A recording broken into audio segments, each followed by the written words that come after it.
कोर्टात पोहोचलेली घटस्फोटाची अनेक प्रकरणं तुम्ही पाहिली असतील. या घटस्फोटामागे वेगवेगळी कारणं असतात.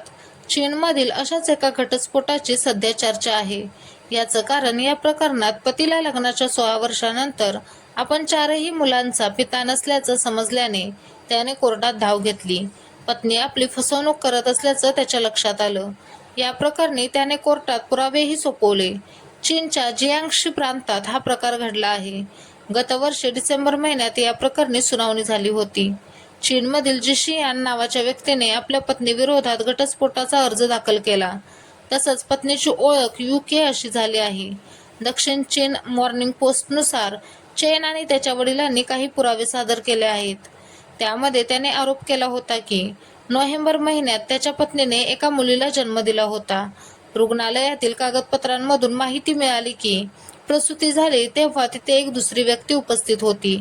यावरून त्याला आपल्या पत्नीचा अफेअर असल्याची शंका आली. सोशल मीडियावर या प्रकरणाची भरपूर चर्चा आहे. युजर्स चेनला देशातील सर्वात दुःखी माणूस म्हणत आहेत. विशेष म्हणजे चेनच्या इतर 3 मुली 2008, 2010 आणि 2018 मध्ये जन्माला आल्या आहेत. चेन आणि त्याच्या पत्नीत 2022 मध्ये वाद सुरू झाला होता. तेव्हा त्याला कळलं की आपली पत्नी आपली फसवणूक करत आहे. फेब्रुवारी 2022 मध्ये चेनने यूचा पाठलाग सुरू केला होता.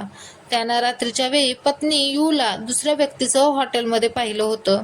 छोटी मुलगी आपल्यासारखी दिसत नसल्याने चेनला ती आपली नसल्याची शंका आली.